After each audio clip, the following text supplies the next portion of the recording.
हास्य विधानसभा क्षेत्र के लोकप्रिय विधायक श्री विनोद भ्याणा जी भी उनके साथ पहुंचे। एक बार जोरदार तालियों से विनोद भ्याणा जी का स्वागत करें।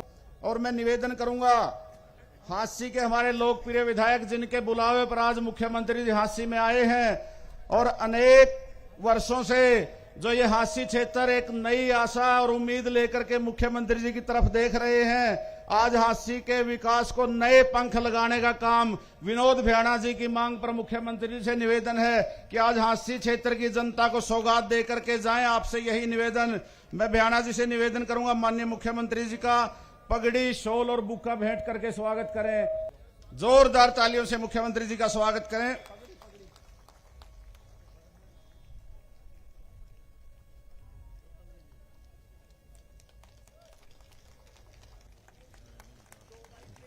हमारे हरियाणा प्रदेश के प्रभारी भाई दिनेश धवन जी और सुरजीत गुर्जर जी से वो आए और भाई कैप्टन अभिमन्यु जी का स्वागत करें। तनुज खुराना जी और कृष्ण तनेजा जी, आपसे निवेदन है पूर्व मंत्री श्री मनीष ग्रोवर जी का पुष्पगुच्छ और शॉल भेंट करके स्वागत करें। और स्वागत की इस कड़ी में मैं निवेदन करूंगा हमारे हास्य के लोकप्रिय विधायक भाई विनोद भ्याणा जी से कि वो आए और शब्दों के द्वारा माननीय मुख्यमंत्री जी का स्वागत करें। आप सबका स्वागत करें आदरणीय श्री विनोद भ्याणा जी। बस बस बस, मुख्यमंत्री जी की जिंदाबाद बोलो, बीजेपी की जिंदाबाद बोलो। बहुत ही आदरणीय, न केवल हरियाणा प्रदेश में लोकप्रिय बल्कि मैं समझता हूं कि पूरे देश के लोकप्रिय यशस्वी हरियाणा प्रदेश के मुख्यमंत्री श्री नायब सिंह सैनी जी यहां आज विशेष रूप से मेरी प्रार्थना पे जोधपुर के दूर दराज इलाके से जो कल इनके प्रोग्राम थे, वो मेरी एक प्रार्थना पे अपने जरूरी कार्यक्रम छोड़ करके आज हमारे बीच में पहुंचे। ऐसे हरियाणा भारतीय जनता पार्टी के प्रदेश के प्रभारी हमारे श्री सतीश पूनिया जी, हमारे हरियाणा प्रदेश में लोक निर्माण मंत्री और हमारे पड़ोस के हल्का बरवाड़ा से लोकप्रिय विधायक आदरणीय रणवीर गंगवा जी, हमारे विधानसभा में डिप्टी स्पीकर की जिम्मेवारी बखूबी निभा रहे ऐसे हमारे भाई डॉक्टर कृष्ण मिड्डा जी, पूर्व में मंत्री रहे, हमारे पड़ोस के नारनौंद हल्का से विधायक रहे कैप्टन अभिमन्यु जी, उपस्थित मंच पर विराजमान सभी सम्मानित नेतागण, सामने हजारों हजारों की भीड़ में मात्र 4 दिन में माननीय मुख्यमंत्री जी ने आदेश दिया कि 16 तारीख की रैली है।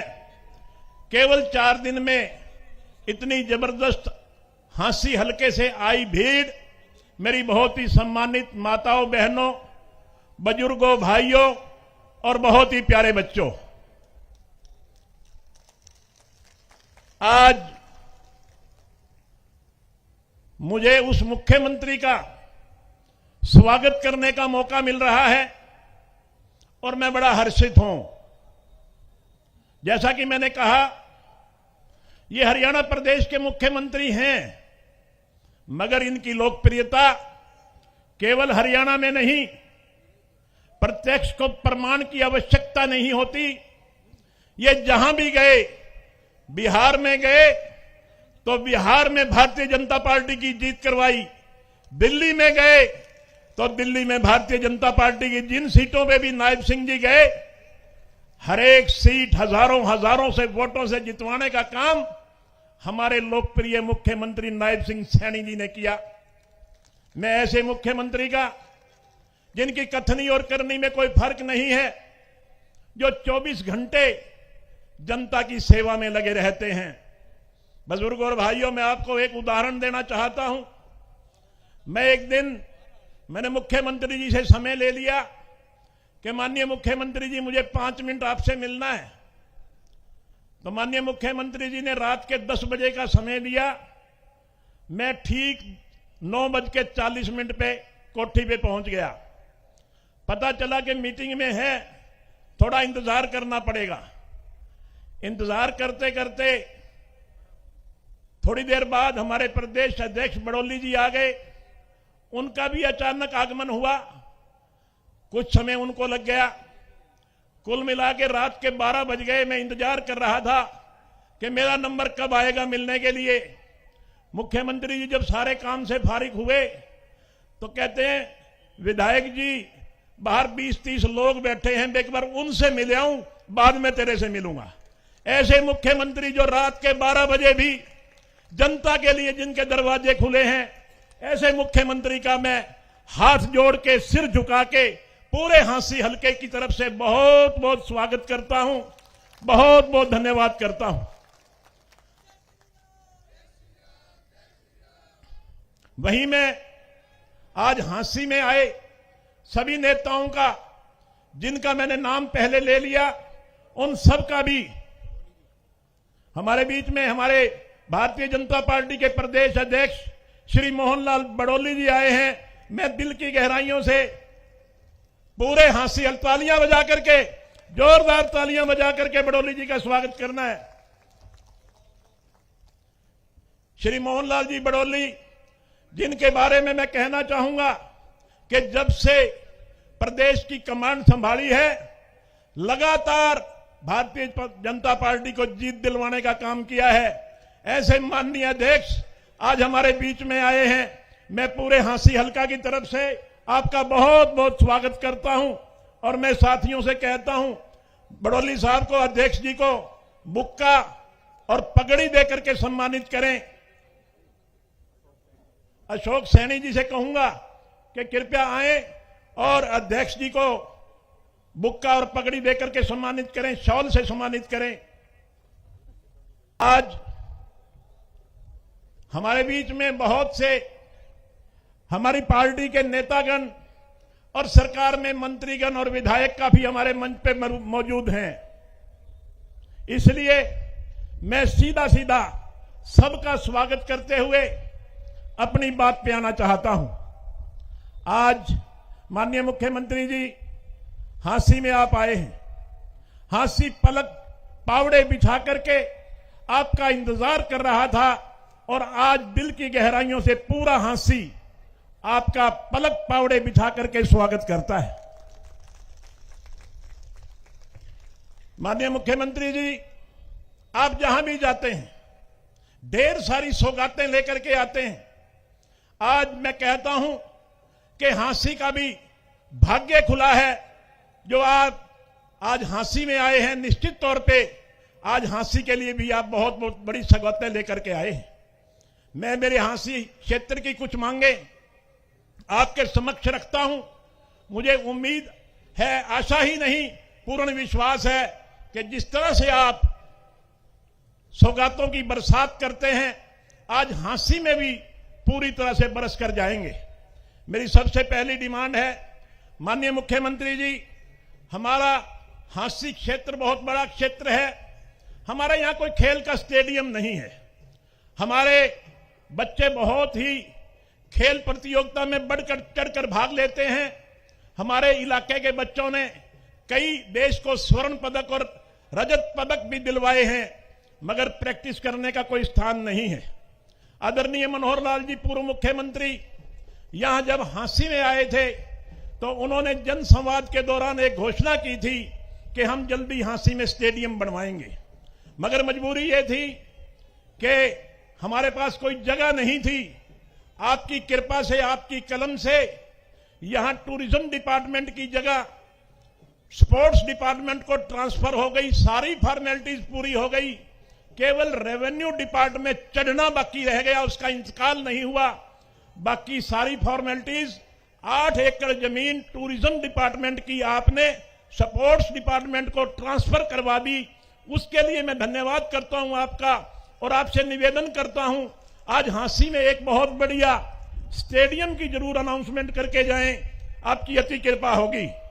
इसी तरह गांव पुराना में पॉलिटेक्निकल कॉलेज बनाया जाए, जिसके लिए ग्राम पंचायत जमीन देने के लिए तैयार है, क्योंकि हमारे बच्चों को हिसार जाना पड़ता है, हमारे यहां कोई पॉलिटेक्निकल कॉलेज है नहीं। इसलिए मेरा आपसे निवेदन है कि एक पॉलिटेक्निकल कॉलेज जरूर हांसी को दिया जाए।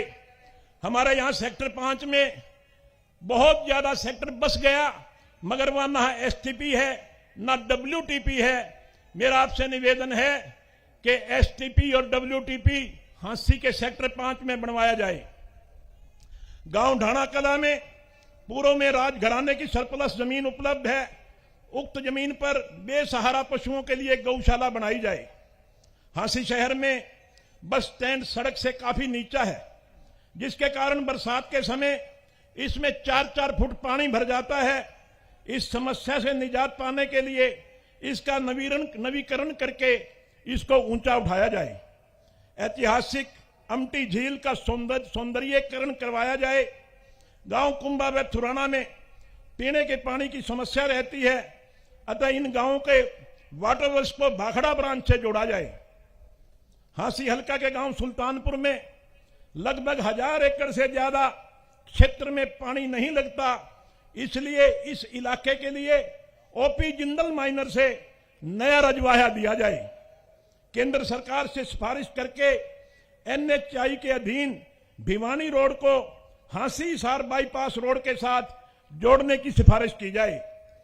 हांसी शहर में गुज्जर समाज, सैन समाज, सैंसी समाज, सैनी समाज, धानक समाज और धानक समाज के लिए तो माननीय मुख्यमंत्री श्री मनोहर लाल जी ने 2016 में घोषणा भी कर दी थी, मगर आज तक उस पर अमली जामा नहीं पहनाया जा सका। इन समाजों के लिए जगह दी जाए ताकि ये भी यहां अपनी कोई छोटी मोटी धर्मशाला बना करके ये अपना हक जता सके कि हांसी में हमारा भी सिर है। ये सारी जातियों को आप कहीं भी, क्योंकि हमारे यहां एक अनप्लान्ड सेक्टर है, मेरी हुड्डा के अधिकारियों से बात हुई है, वो कह रहे हैं कि 2 एकड़ जमीन हम इन धर्मशालाओं को दे सकते हैं। माननीय मुख्यमंत्री जी, मेरा निवेदन है इन सारे समाजों को 1000-1000, 1500 गज जगह दे करके इन सब की धर्मशाला बनवाई जाए। हांसी शहर के सेक्टर 5 में मदनलाल धिंगड़ा के नाम से चैरिटेबल हॉस्पिटल के लिए जगह दी जाए। हांसी शहर की अनअप्रूव्ड कॉलोनियों को अप्रूव किया जाए। हांसी 2017 में जिला बना था, जिसकी आज आपने आधारशिला रख दी पुलिस लाइन की, इसलिए जो मेरी मांग थी वो आज आपने पूरी कर दी। हांसी पुलिस लाइन की आपने नींव रख दी, इसके लिए आपका धन्यवाद। हांसी में ऑडिटोरियम का निर्माण करवाया जाए। शहर के विकास के लिए अधिक से अधिक राशि दी जाए। हांसी विधानसभा क्षेत्र के ग्राम क्षेत्र में भी विकास कार्यों के लिए अधिक से अधिक राशि दी जाए। गोसाई गेट पर नगर परिषद हांसी के पास जमीन उपलब्ध है, उसमें महात्मा ज्योतिबा फूले के नाम से कम्युनिटी सेंटर का निर्माण करवाया जाए। हांसी विधानसभा क्षेत्र में उसके आसपास बढ़ती जनसंख्या को देखते हुए हांसी के सामान्य अस्पताल को 100 बेड का किया जाए। महाराज अग्रसेन चौक दिल्ली रोड से जीन चुंगी तक लगभग 1.5 किलोमीटर का रोड एनएचआई के अधीन है, जो आगामी दिनों में राज्य सरकार के अधीन आ जाएगा। इस रोड पर अनाज मंडी व रिहायशी क्षेत्र के कारण आए दिन दुर्घटनाएं होती रहती हैं, अतः इस रोड को 4 लेन करवाया जाए। गांव ढाणा कला NH9 व ढाणा खुर्द के लिए हांसी भिवानी सर्विस रोड के NHAI से सिफारिश की जाए। माननीय मुख्यमंत्री जी, मैंने सारी की सारी डिमांड्स आपके आगे पढ़ दी। मुझे आशा ही नहीं, पूर्ण विश्वास है कि एक एक डिमांड पे आप गौर करके सभी को आप पूरा करने का काम करें। बाकी हांसी की जनता बैठी है, कोई और डिमांड हो तो आप बता दो क्या डिमांड रहेगी भाई।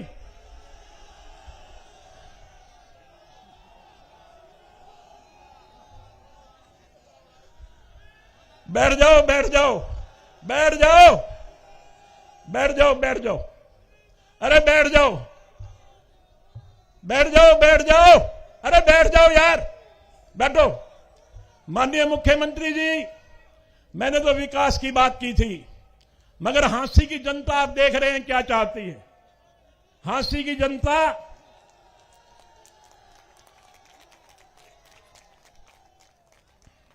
आपके मुखारबिन से एक बहुत महत्वपूर्ण घोषणा सुनना चाहती है और यह झांसी की जनता बहुत दिनों से इंतजार कर रही है कि किस दिन माननीय मुख्यमंत्री जी झांसी आएंगे और झांसी को जिला बना करके जाएंगे।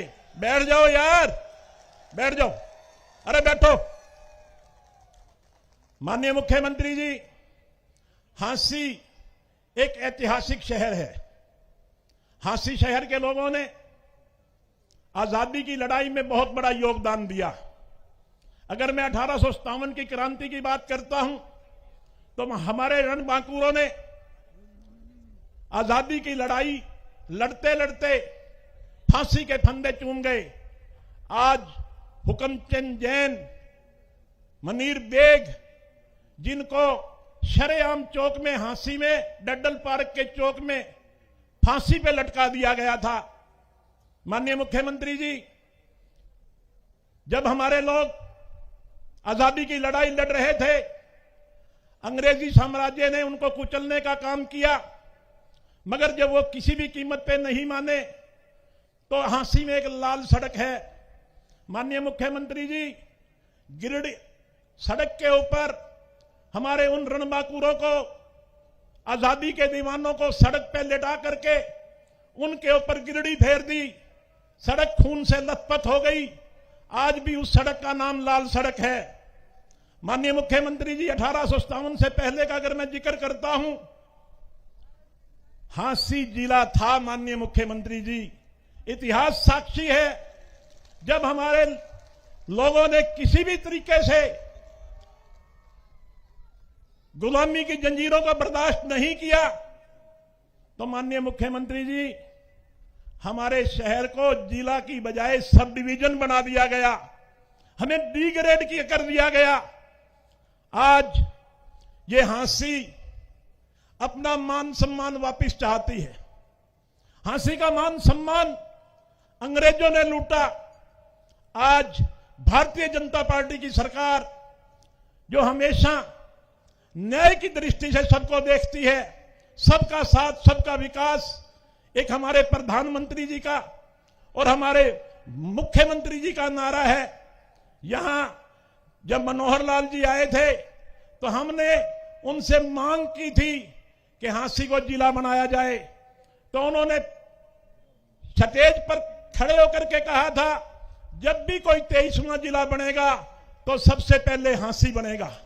माननीय मुख्यमंत्री जी, आज झांसी की जनता बहुत आशा भरी निगाहों से आपकी ओर ताक रही है, आपकी ओर निहार रही है कि आज झांसी की जनता की मनोकामना पूर्ण होगी।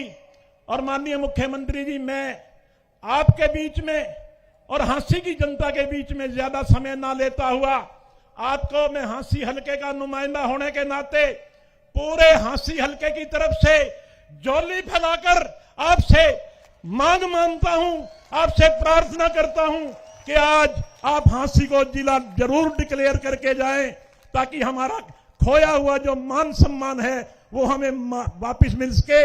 इन्हीं शब्दों के साथ आप सबका बहुत बहुत धन्यवाद। जय हिंद।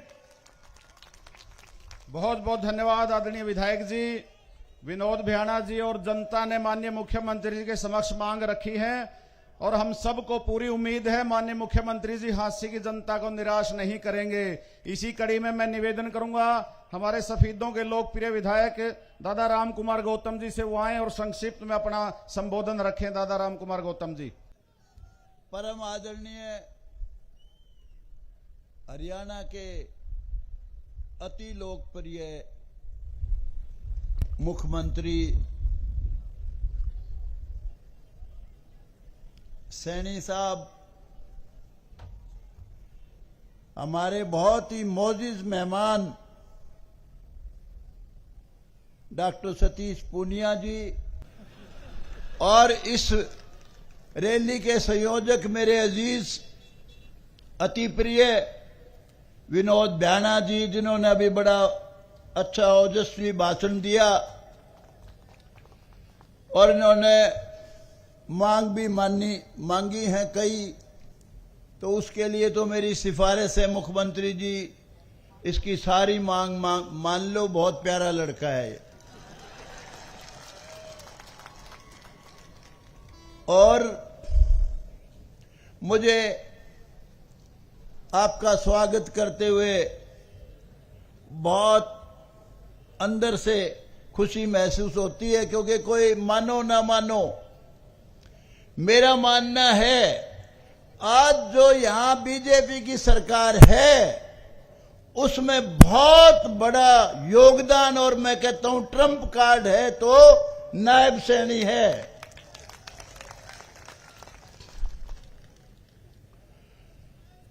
बहुत दिल से स्वागत करता हूं।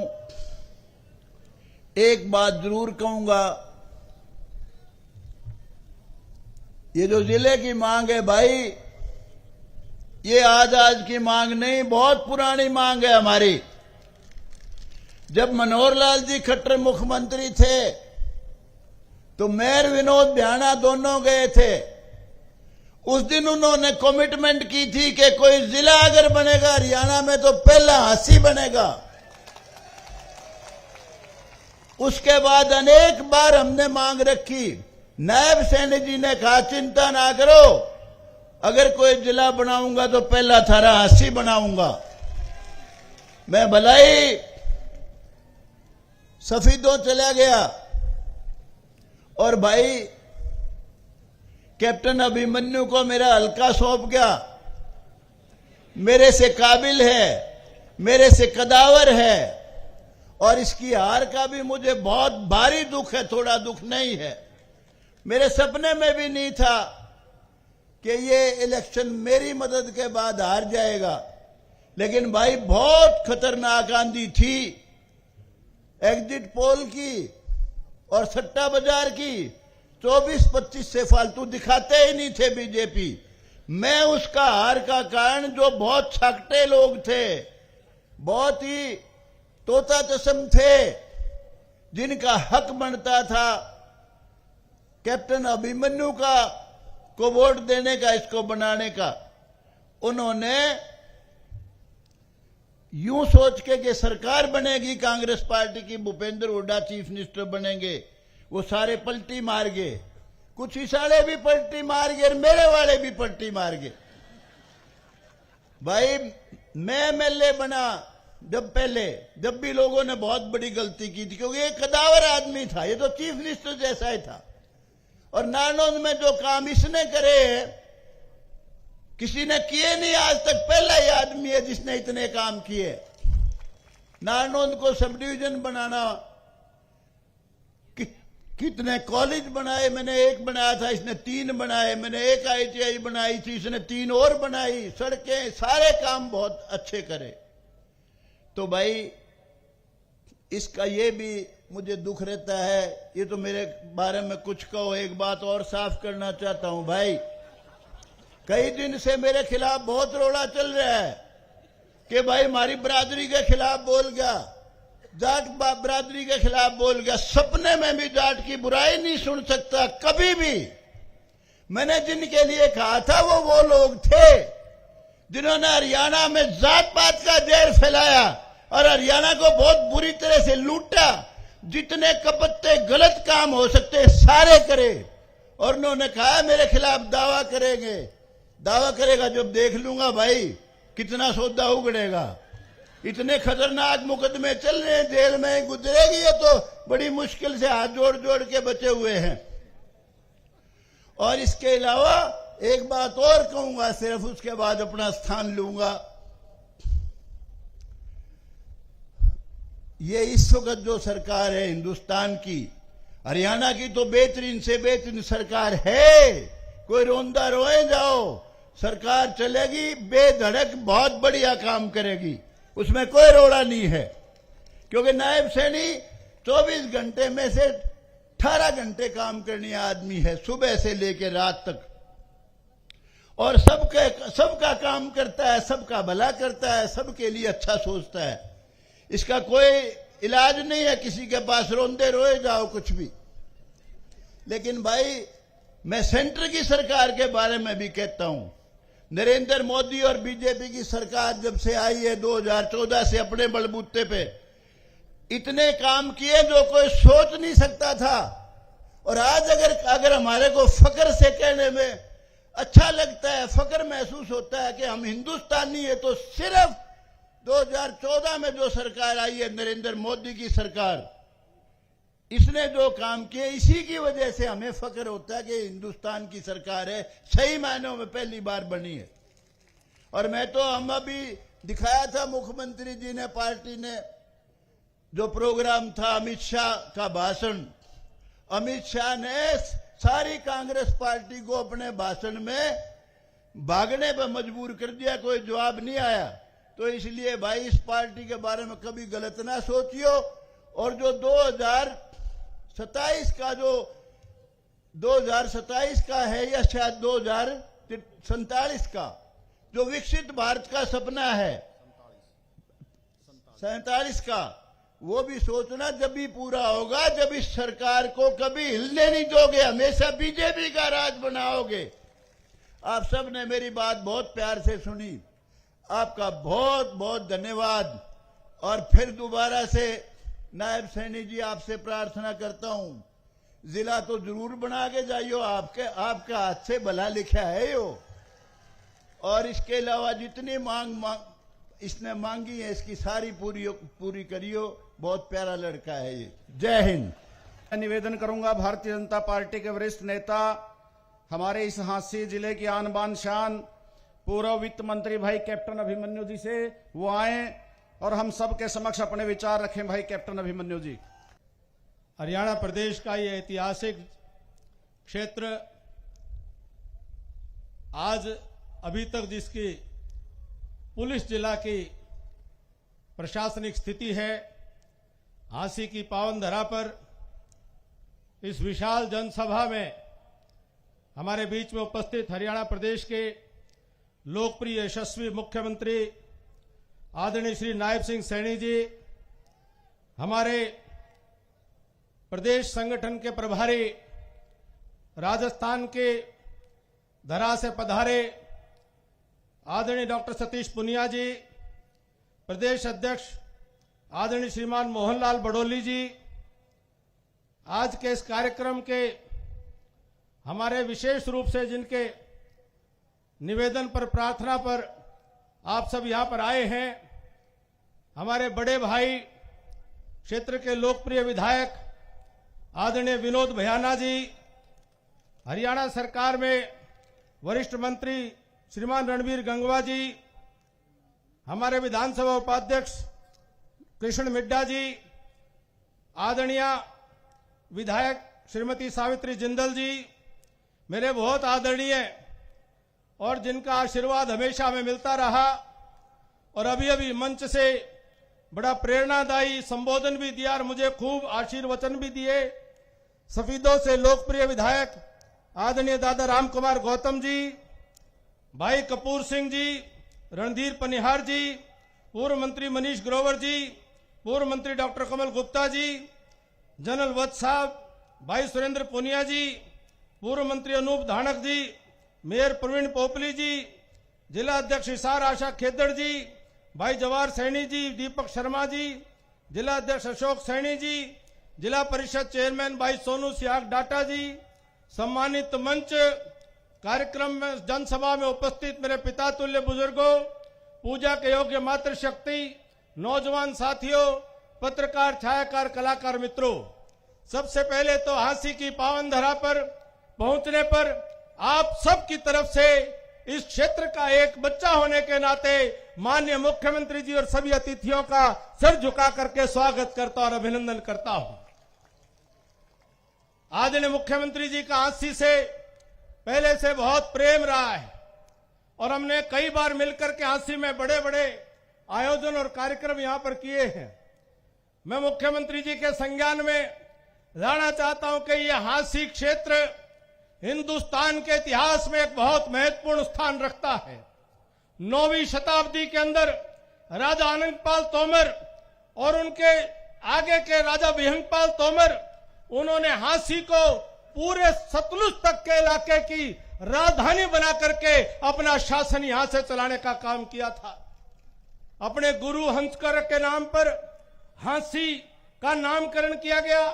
पृथ्वीराज चौहान ने चारों तरफ 80 गढ़ों की स्थापना करते हुए हांसी का नामकरण 80 गढ़ के तौर पर करने का काम पृथ्वीराज चौहान जी के कार्यकाल में हुआ था।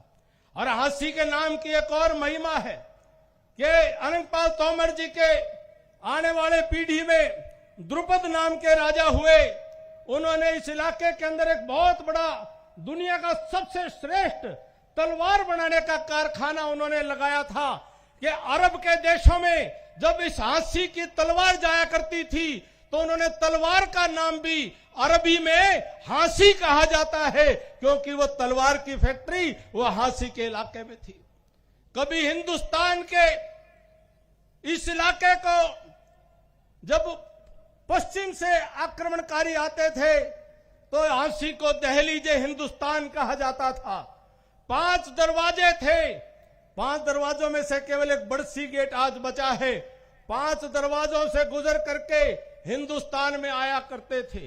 गजनवी के साथ भी यहां पर एक बहुत बड़ा युद्ध हुआ था। गजनी के साथ में अनेकों युद्धों में हांसी के रणबांकुरों ने अपने शौर्य और पराक्रम का परिचय दिया था। सन 1398 के अंदर जब तैमूर लंग लूट करके भारत को जब वापिस जा रहा था, यूपी के बड़ौद के अंदर 1398 के कार्तिक महीने की दिन एक कार्तिक महीने में एक बड़ी पंचायत हुई थी और 36 बिरादरी पूरे इलाके की इकट्ठा हुई थी कि तैमूर लंग हमारा बहुत बड़ा खजाना लूट करके, बहुत सारे हथियार लेकर के, बहुत सारे महिलाओं को गुलाम बना करके और हिंदुस्तान से वापस गुजर रहा है। उस पंचायत ने 36 बिरादरी ने एक होकर के फैसला किया कि तैमूर लंग को वापस नहीं जाने दिया जाएगा। साथियों, जब उस पंचायत के अंदर 36 बिरादरी के एक बिरादरी की हिस्सेदारी थी, इतिहास इस बात को लिखता है कि हांसी से सेना का नेतृत्व भी इस इलाके का एक योद्धा दुल्ला भंगी के नाम से उनको जाना जाता है। उन्होंने जाकर के लड़ाई को लड़ा था। तो जोगा गुजर के नेतृत्व में लड़ाई लड़ी गई थी। अनेकों सभी बिरादरियों का उसके अंदर समावेश था। और तैमूर लंग वो हरिद्वार तक पहुंचते पहुंचते यमुना किनारे वो इतनी बड़ी चोट खा गया था कि वापिस अपने देश नहीं पहुंच पाया था। वो रावी ब्यास के कहीं उस मुहाने पर अपना दम तोड़ गया था। ये 1857 की क्रांति में इसी हांसी के इलाके के वीरों ने एक ऐसा इतिहास रचा था कि अंग्रेजों ने दमन करने के लिए जब जिंदा लोगों के ऊपर गिरडी चलाई थी, वो सड़क खून से लाल हो गई थी। आज भी उसको लाल सड़क के नाम से जाना जाता है। मैं इतनी कहानी मुख्यमंत्री जी को इतिहास के पाठ पढ़ाने के लिए नहीं कह रहा, मैं इतनी कहानी इसलिए कह रहा हूं कि ये जो लोग जो झंडा लेकर के और हांसी के नाम को फिर से इतिहास में लिखवाना चाहते हैं, मेरी आपसे प्रार्थना है कि हांसी जिला आप निश्चित तौर पर कृपा करेंगे, लेकिन जिला ऐसा बना दियो अग्नि नहीं जमा छोटा सा रह जाए, तो इतना बड़ा बना दियो जिसका हांसी का स्थान होना चाहिए। ये भाई कपूर भी बैठे हैं, भाई कपूर, ये भाई बरवाड़ा से गंगवा साहब भी बैठे हैं, पुनिया साहब भी बैठे हैं, और भी थोड़ा किसी का सलाह लेनी हो जरूर ले लेना। लेकिन हांसी जिले की पहचान हांसी के इतिहास में जो स्थान है उसके हिसाब से हो, ये मेरी आपसे प्रार्थना है, ये मेरी आपसे करबद्ध प्रार्थना है। मैं साथ में नारनौंद की तरफ से आज आपका धन्यवाद है कि आपने लोहारी के अंदर 33 केवीए सब स्टेशन का उद्घाटन किया। आपकी नजर नारनौंद पर बकायदा बनी हुई है। लोहारी का तो बयाना जी ने इसलिए थोड़ी ख्याल कर लिया क्यों बयाना जी का अपना गांव है, ये सरपंच भी रहे लोहारी के, और नारनौंद की उद्घाटन और हांसी में बताओ पत्थर लुआ लिया। बयाना जी धन्यवाद आपका बहुत बहुत। नारनौंद के अंदर मेरी आपसे प्रार्थना है, इस मानव सभ्यता की शुरुआत राखी गढ़ी से होती है। राखी गढ़ी पूरी पृथ्वी के ऊपर मानव सभ्यता का सबसे पुराना केंद्र है और वहां पर एक बहुत बड़ा म्यूजियम संग्रहालय वो आपके देख रेख में बन रहा है। पिछले दिनों आपने भारत सरकार के अधिकारी बुला करके, भारत सरकार के मंत्री भी यहां पर उपस्थित हुए, आपने स्वयं उसका मुआयना किया। माननीय मुख्यमंत्री जी, कल वहां से 12 खाप की पंचायत अभी यहां पर खड़े हुए थे, कई 12 खाप वाले हमारी सरदारी वहां पर खड़ी है, 12 खाप की सरदारी कल आई थी वो आपको न्योता देना चाहते हैं, चबूतरे पे बुलाना चाहते हैं। आपका वो कहते हैं चरण पड़ जाए तो चाय पीने को मिल जाए। वो कहते हैं कि भाई वो हमारा संग्रहालय भी पूरा करवा दो और हमारी जो है चाय भी पी लो, आपकी बड़ी कृपा होगी। लोग आपका इंतजार कर रहे हैं। लुहास यूनिवर्सिटी का केंद्र 30 करोड़ रुपए लग करके तैयार पड़ा है। आपने स्वयं सीधा संज्ञान लेकर के आपने आदेश दिया कि लुहास का सेंटर 5 साल हो गए, 30 करोड़ से ज्यादा कि आप, मेरा निवेदन है, मैं माफी चाहूंगा थोड़ा सख्त बात करने के लिए, आप बुरा नहीं मानेंगे। उन अधिकारियों से पूछना चाहिए कि 30 करोड़ रुपए जनता के खून पसीने की गाड़ी कमाई लग करके तैयार पड़ी है, क्यों नहीं उसको आज तक शुरू किया गया है? और कहने के बावजूद भी ये अधिकारी, माफी चाहूंगा थोड़ी सी इस बात की संज्ञान में लेने की बात है, सरकार के खजाने का पैसा लगा हुआ है और आज तक वो पब्लिक के काम में नहीं आए। ये बहुत बड़ी गंभीर बात है जिसको लेकर के लोगों के अंदर बड़ी चर्चा है। मैं आपसे एक प्रार्थना और करते हुए, हरियाणा प्रदेश के अंदर गुंडागर्दी बदमाशी को आपने कंट्रोल में करने के लिए बहुत तगड़ा अभियान चलाया हुआ है। सारे हरियाणा में आपकी इस बात की चर्चा है। हांसी के अंदर भी हमको बड़ी तकलीफ होती थी जब यहाँ का व्यापारी दहशत में आता था। बयाना जी ने और सब लोगों ने मिलकर के और आपके नेतृत्व में आज जो अपराधी है वो अपराधी हिम्मत नहीं कर पा रहा, अपराध पर आपने अंकुश लगाया है। एक और अपराध है जिसके ऊपर आपका संज्ञान केवल एक लाइन में कह करके, एक और अपराध हो रहा है, वो अपराध भ्रष्टाचार का अपराध हो रहा है। कृपया करके वो भी अपराध है और वो ये गोली से ज्यादा बड़ा अपराध है। वो कम छोटा अपराध नहीं है, हर आदमी को रोज तंग करता है। आपने काफी कुछ उसकी सफाई कर दी है। आप उस मिशन पे लगे हुए हैं। रात दिन पब्लिक के लोग आपसे मिलकर के आपसे इस बात को रख रहे हैं। मेरी प्रार्थना है कि आपका एक वज्रपात, आपकी एक चोट, एक भ्रष्टाचार के ऊपर भी एक अंतिम चोट मार देंगे। नायब सिंह सैनी जी, ये हरियाणा इतिहास में आपका नाम स्वर्ण अक्षरों के अंदर लिखेगा। हरियाणा की जनता आपको प्यार करती है, मोहब्बत करती है, आपसे बहुत उम्मीद रखती है, आपसे बहुत आशा रखती है कि ये काम कोई करके दिखाएगा तो आप ही करके दिखाएंगे। इसी आशा, उम्मीद और विश्वास के साथ मैं अपनी वाणी को विराम देता हुआ, कोई गलती हुई तो माफी चाहता हूं। मेरे नानंद की तरफ से आपको न्योता है कि आप जिस दिन समय दें, ऐसा ही एक कार्यक्रम नानंद के अंदर भी आपका हो। 12 खाप की सरदारी न्योता देने आई है। डाटा की गौशाला की सरदारी भी वो आपको न्योता देने के लिए आई है। बास गांव की गौशाला की सरदारी भी आपको न्योता देने के लिए आई है। एक एक मिनट के लिए उनका अगर आप न्योता भी ले लेंगे तो आपका हम बहुत आभारी रहेंगे। बहुत बहुत धन्यवाद। जय हिंद, जय भारत। बहुत बहुत धन्यवाद भाई कैप्टन अभिमन्यु जी। अब मैं निवेदन करूंगा हमारे पीडब्ल्यूडी मिनिस्टर भाई रणबीर गंगवा जी से, वो आए और अपने विचार रखें। आदरणीय पीडब्ल्यूडी मिनिस्टर भाई रणबीर गंगवा जी। भारत माता की। बहुत ही आदर व सम्मान के योग आज ऐतिहासिक नगर हांसी में इस बहुत बड़ी जनसभा को संबोधित करने के लिए आए आदरणीय हमारे यशस्वी मुख्यमंत्री नायब सैनी जी, हरियाणा के भारतीय जनता पार्टी के प्रभारी आदरणीय सतीश पूनिया जी, हमारे प्रदेश के अध्यक्ष आदरणीय मोहनलाल बड़ोली जी, हमारे बीच में आज के इस रैली के आयोजक आदरणीय विनोद भ्याणा जी, हिसार से बहुत ही लोकप्रिय विधायक आदरणीय सावित्री जिंदल जी, सफेदों से बहुत ही लोकप्रिय विधायक आदरणीय रामकुमार गौतम जी, विधानसभा के हमारे डिप्टी स्पीकर आदरणीय कृष्णलाल मिड्डा जी, हमारे साथ लगते बुआनीखेड़ा से विधायक कपूर वाल्मीकि जी, आदरणीय मनीष ग्रोवर जी, हमारे पूर्व में रहे वित्त मंत्री कैप्टन अभिमन्यु जी, हमारे दोनों जिला अध्यक्ष आशा खेदड़ जी और हमारे सैनी साहब और यहां मंच पर उपस्थित सभी नेतागण और मेरे सामने बैठे हुए पूरे हांसी हल्के से आए हुए सम्मानित बुजुर्गों, नौजवान दोस्तों, मातृशक्ति माताओं व बहनों, पत्रकार एवं छायाकार साथियों, मैं भी आप सबके साथ मिलकर के माननीय मुख्यमंत्री महोदय का यहां पहुंचने पर हार्दिक स्वागत करता हूं। अभिनंदन करता हूं।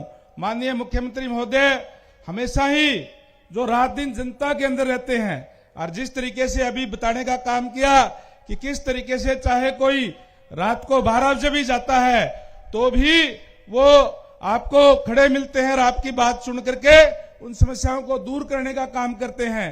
रात दिन इसी में लगे रहते हैं कि मेरा हरियाणा प्रदेश किस तरीके से आगे बढ़े और निरंतर हरियाणा प्रदेश इनके नेतृत्व के अंदर आज तरक्की के राह पर है, निरंतर आज आगे बढ़ रहा है। और माननीय मुख्यमंत्री न केवल हरियाणा के अंदर बल्कि जहां भी जाते हैं जनता को अपना बनाने का काम करते हैं। चाहे पड़ोसी राज्य के अंदर चुनाव हो, चाहे कहीं भी चुनाव हो, जहां भी गए और वहां पे भारतीय जनता पार्टी की सरकार बनाने में अपनी अहम भूमिका निभाने का काम माननीय मुख्यमंत्री महोदय ने करने का काम किया है। और आज लगातार जिस तरीके से इतनी बड़ी संख्या में आप लोग आए हैं और जिस उम्मीद के साथ आए हैं, मुझे पूरा विश्वास है माननीय मुख्यमंत्री आपके जो उम्मीद है उनको पूरा करके जाएंगे। अभी माननीय भ्याणा जी ने बड़ी लंबी चौड़ी मांग आपके सामने रखने का काम किया विकास कार्यों की। मैं भी माननीय मुख्यमंत्री महोदय से निवेदन करूंगा कि उन सभी मांगों को मानने का काम करें, क्योंकि आप हमेशा ही जहां भी जाते हैं वो विकास कार्यों की मांग पूरी करके आते हैं। और आज हांसी हल्के के लोग तो बहुत लंबे समय से चुनाव से पहले से ही इस बात का इंतजार कर रहे हैं कि माननीय मुख्यमंत्री महोदय आए और हमारी मांग को, जो बहुत पुरानी मांग हांसी हल्के की है, वो पूरी करके जाएं। मुझे पूरी उम्मीद है कि आज आप इस जनता की आवाज जो उम्मीद है उसकी पूरी करके जाएंगे। ज्यादा ना बोलते हुए, क्योंकि आप माननीय मुख्यमंत्री महोदय को सुनना चाहते हैं, मैं एक ही बात कहूंगा कि जितनी भी मांगे माननीय भ्याणा जी ने रखी है उस सबको पूरा करने का काम करें। आप सबका बहुत बहुत धन्यवाद। जय हिंद, जय भारत। मैं निवेदन करूंगा जिनके नेतृत्व में भारतीय जनता पार्टी तीसरी बार हरियाणा प्रदेश में सरकार बनाने में सफल हुई, ऐसे हमारे राजस्थान के बहुत वरिष्ठ नेता और हरियाणा भारतीय जनता पार्टी के प्रभारी डॉक्टर सतीश पुनिया जी से निवेदन करूंगा कि वो आए और अपने विचार हम सबके समक्ष रखें। डॉक्टर सतीश पुनिया जी। आज के इस बहुत ही पुरातन, पावन और शहीदों की धरती हांसी की सभा में हम सब के बीच में उपस्थित आज के मेहमान हिंदुस्तान के हमारे वरिष्ठ नेता और हरियाणा के हमारे लोकप्रिय मुख्यमंत्री नायब सिंह सैनी जी, जो आज के मेजबान हैं विनोद भयाणा जी, जिनकी सरपरस्ती में इतना बड़ा जलसा आज आयोजित हुआ है। मुझे कुछ दिन पहले भयाणा जी ने फोन किया कि मेरा हांसी की रैली है और आपको आना है। तो मैंने अपने कुछ असमर्थता बताई कि राजस्थान के कुछ कार्यक्रम हैं, तो मुझे याद दिलाया कि आप मुझे पर्चा भरवाने के लिए आए थे। हमने बहुत बड़ी रैली की तैयारी करी थी, लेकिन भगवान इंद्र का प्रकोप हुआ और पूरी हांसी में पानी पानी हो गया, रैली नहीं हो पाई। तब उसका भुगतान मैं दूसरी रैली में करूंगा। तो उन्होंने जिस तरीके से कहा, मैं अपने आप को रोक नहीं पाया और आज ये बात सच पाई। उस दिन तो हम मजाक कर रहे थे कि जितनी तेज बारिश हुई है उतने ही ज्यादा वोटों से भयाणा जी जीतेंगे, और ऐसा हांसी की धरती पर हुआ भी।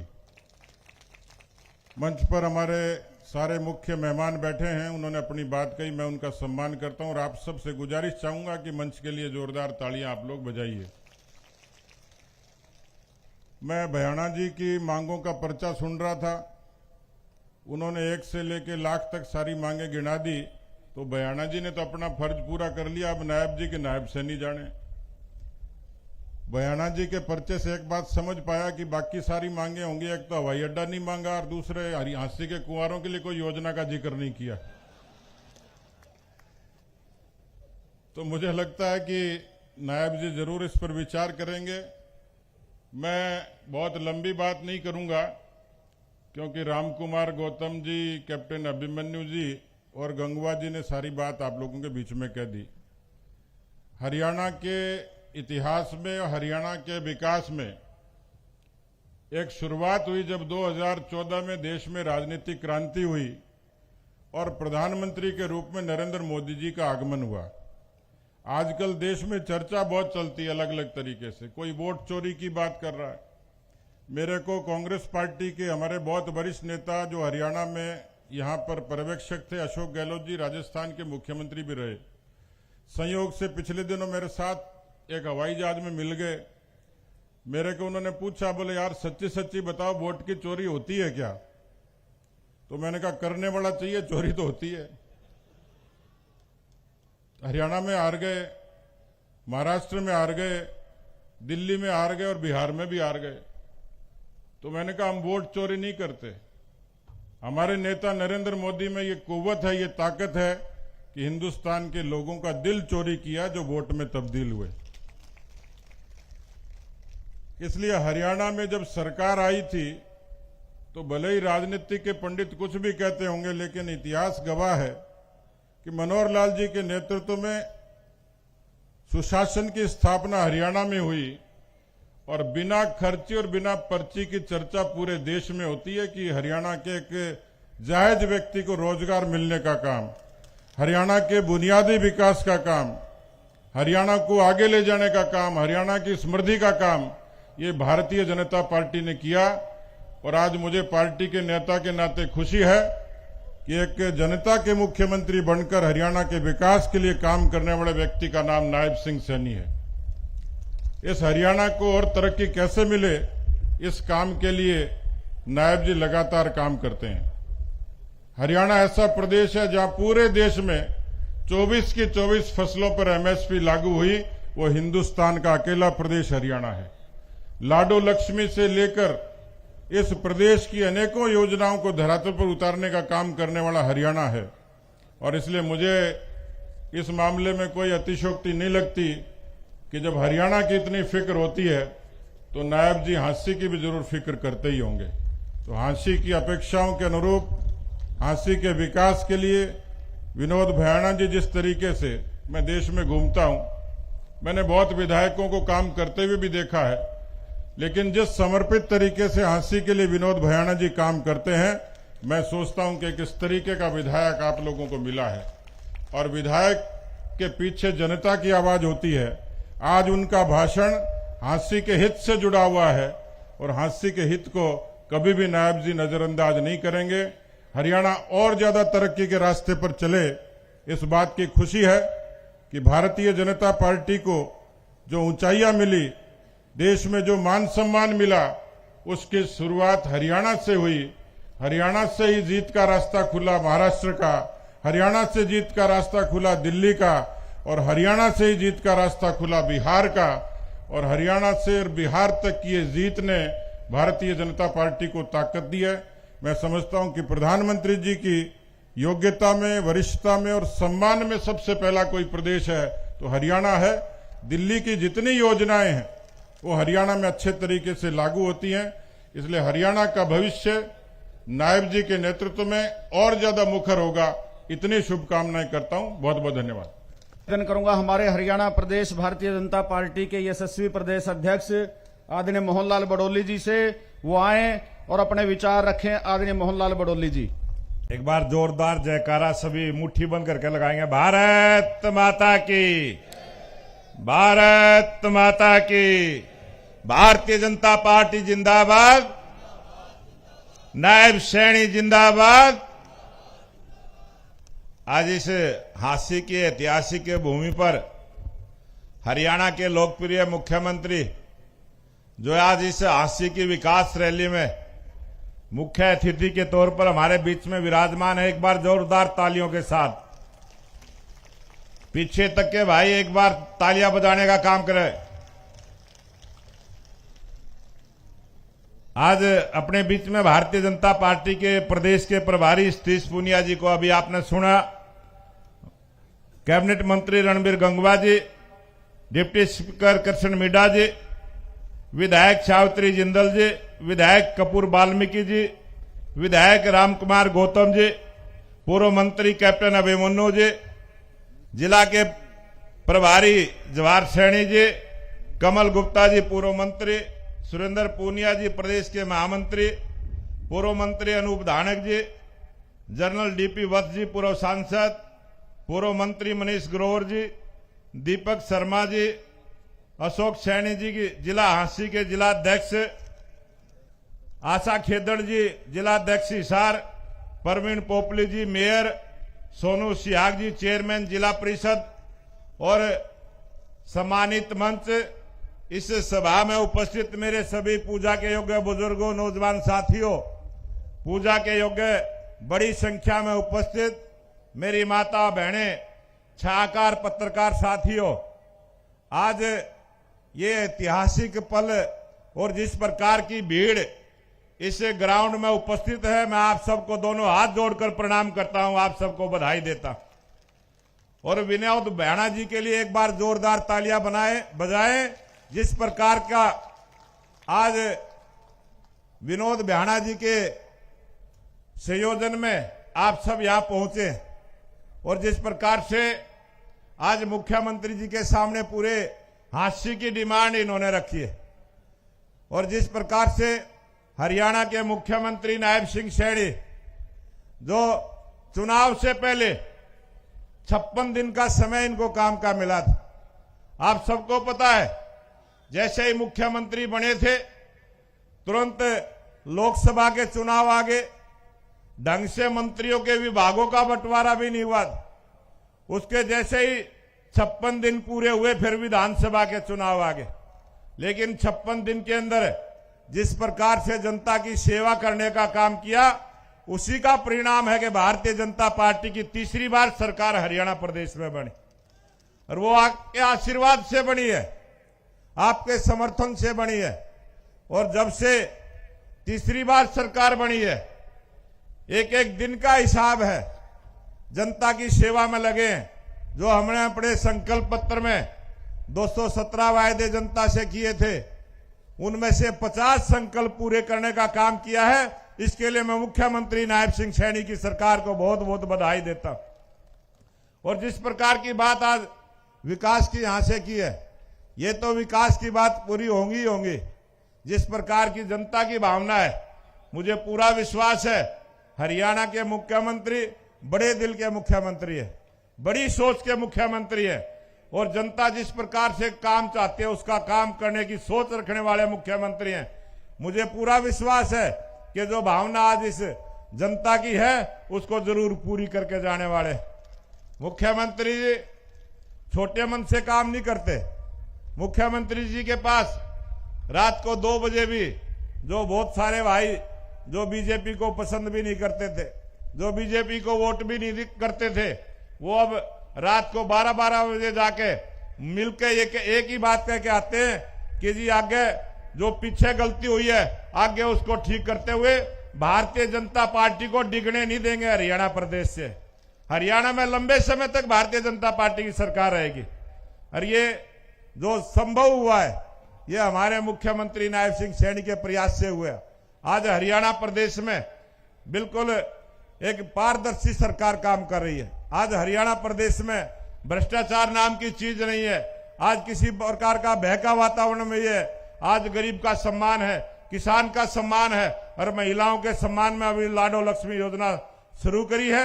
इसलिए मुझे पूरा विश्वास है कि आज मुख्यमंत्री जी यहाँ आए हैं, पूरी विकास की भी और पैसे की भी, आपकी भावनाओं की पूरी कदर करते हुए पूरी वर्षा करके जाने वाले हैं। इसी बात का निवेदन करते हुए अपनी बात को समाप्त करूंगा। आप सब बड़ी संख्या में आए, आप सबका बहुत बहुत धन्यवाद। जय हिंद, जय भारत।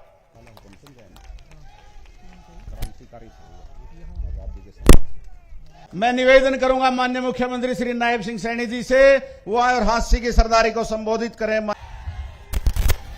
भारत माता की।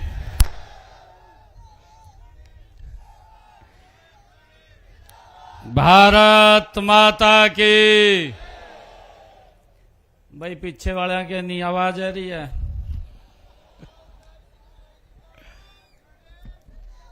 आज ये मेरा परम सौभाग्य है कि हांसी की पूरी सरदारी, मेरी मातृ शक्ति भी आज यहां इस ऐतिहासिक भूमि पर एकत्र है। मैं सबसे पहले तो हांसी की पूरी सरदारी को दोनों हाथ जोड़ करके प्रणाम करता हूं, नमन करता हूं।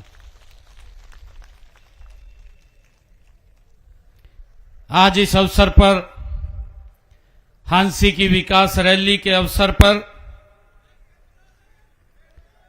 भारतीय जनता पार्टी के हमारे प्रदेश के माननीय अध्यक्ष मोहनलाल कौशिक जी, हमारे हरियाणा भारतीय जनता पार्टी के प्रभारी, लगातार हम सबका मार्गदर्शन करते रहते हैं, डॉक्टर सतीश पूनिया जी,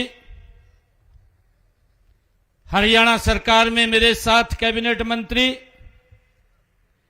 रणवीर गंगवा जी, हरियाणा विधानसभा में डिप्टी स्पीकर कृष्ण मिड्डा जी, हमारे हिसार की विधायिका आदरणीय सावित्री जिंदल जी, हमारे सफीदों के विधायक दादा राम कुमार गौतम जी, भिवानी खेड़ा के हमारे विधायक कपूर सिंह वाल्मीकि जी, हमारे पूर्व मंत्री कैप्टन अभिमन्यु जी, पूर्व मंत्री कमल गुप्ता जी, प्रदेश भारतीय जनता पार्टी के महामंत्री सुरेंद्र पूनिया जी, हमारे जिला हिसार के प्रभारी जवाहर सैनी जी, पूर्व मंत्री अनूप धानक जी, पूर्व सांसद डीपी वत्स जी, पूर्व मंत्री मनीष ग्रोवर जी और जिला के हमारे प्रभारी हांसी के दीपक शर्मा जी, जिला अध्यक्षा हिसार श्रीमती आशा खेदड़ जी, जिलाध्यक्ष हांसी अशोक सैनी जी, हमारे हिसार के मेयर परवीन पोपली जी, चेयरमैन जिला परिषद सोनू सिहाग जी और उपस्थित आज इस ऐतिहासिक रैली में, ये हांसी की विकास रैली में हांसी के हमारे हर घर से मेरी मातृशक्ति, मेरे बुजुर्ग, युवा साथी, प्यारे बच्चे आज यहां इतनी भारी संख्या में आए हैं। मैं पुनः दोनों हाथ जोड़ करके आप सबको राम राम करता हूं।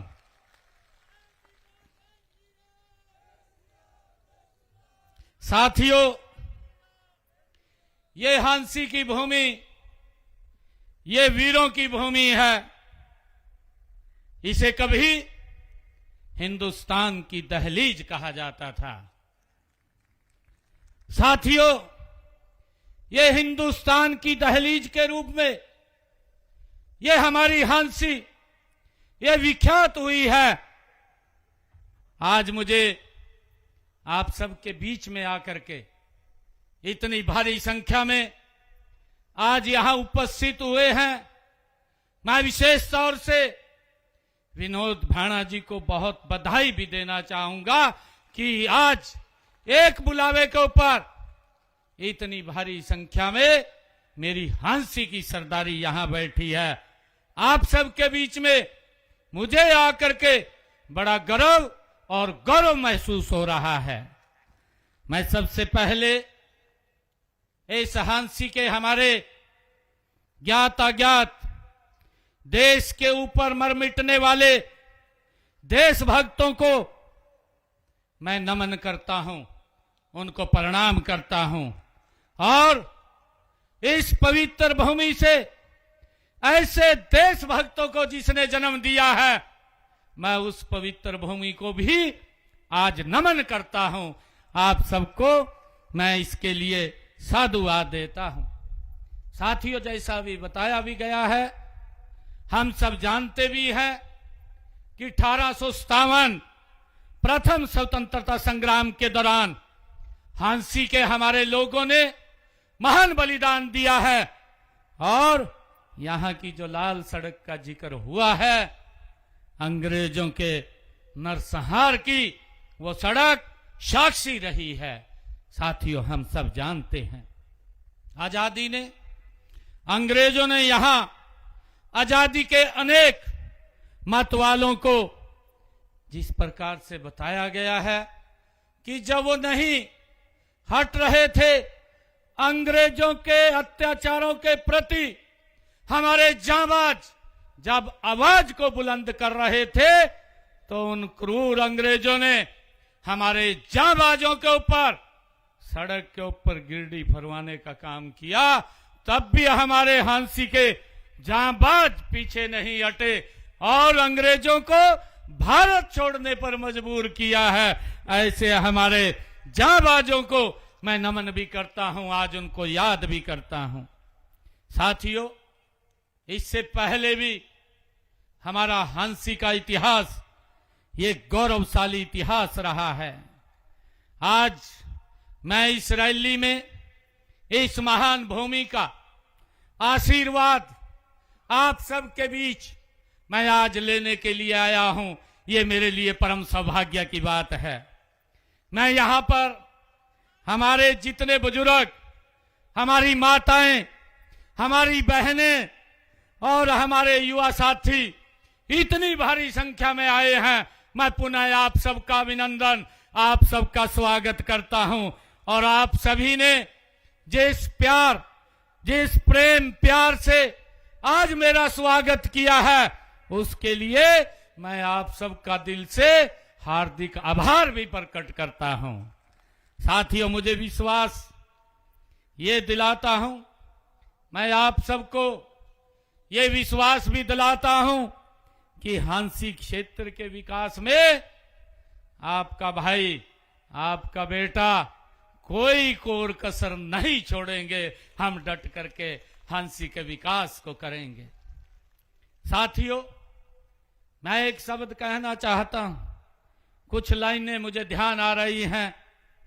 हमारा दृढ़ संकल्प, हमारा दृढ़ संकल्प जनता की चाह, हमारा दृढ़ संकल्प जनता की चाह, हांसी ने पकड़ी अब विकास की राह। साथियों, मैं आप सबको बहुत बहुत बधाई देता हूं।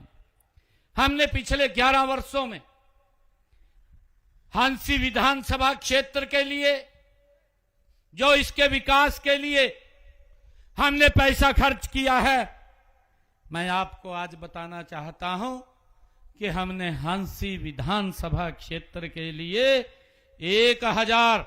8 करोड़ रुपया हमने हांसी के विकास कार्यों के लिए खर्च किया है। साथियों, अभी चर्चा कर रहे थे वोट चोरी की। मैं उनसे पूछना चाहता हूं, आज पूरी हांसी की सरदारी यहां एकत्र है। मैं ये पूछना चाहता हूं, हमारा 10 साल का ये कार्यकाल जिसके बारे में मैंने बताया कि हमने कितना पैसा खर्च किया है, मैं उन लोगों का भी बताना चाहता हूं कि उन्होंने 10 वर्षों में कितना पैसा खर्च किया है। साथियों, हांसी के लिए उन्होंने 253 करोड़ खर्च किया और भारतीय जनता पार्टी की सरकार ने 1008 करोड़ रुपया यहां हांसी के विकास के लिए खर्च किया है। साथियों, आज मुझे खुशी भी है, हांसी के विकास को गति देने के लिए आज मैंने यहां पर 70 करोड़ 30 लाख रुपए की लागत के हमने विकास कार्यों की 3 परियोजनाओं के आज उद्घाटन और शिलान्यास भी किए हैं। साथियों, इसमें 61 करोड़ 40 लाख रुपए की लागत की बरवाड़ा ब्रांच से हांसी शहर के लिए पानी प्रबंधन योजना का आज शिलान्यास किया है। जो हांसी के लिए जो हमारा बाखड़ा से पानी आता है, वो बाखड़ा का पानी अब हांसी के अंदर भी आपको मिलेगा। साथियों, इसी प्रकार ढंढेरी गांव 7 करोड़ 42 लाख रुपए की लागत से वहां निर्मित 33 केवी बिजली स्टेशन व लोहारी रागो गांव में 8 करोड़ 44 लाख रुपए की लागत से बने इतनी ही क्षमता के बिजली स्टेशन का आज उद्घाटन करने का भी मुझे अवसर मिला है। इसका लाभ मेरे हांसी के लोगों को मिलेगा। साथियों, मैं ये भी बताना चाहता हूं कि हांसी हलके सहित हिसार जिले में हमने पिछले 11 वर्षों में हम उसका हिसाब आप लोगों तक पहुंचाते हैं। हमने 699 घोषणाएं की और इन 699 घोषणाओं में से 603 घोषणाएं हमारी सरकार ने गति से पूरी करने का काम किया है। साथियों, 42 ऐसी है जिनके ऊपर गति से काम चल रहा है।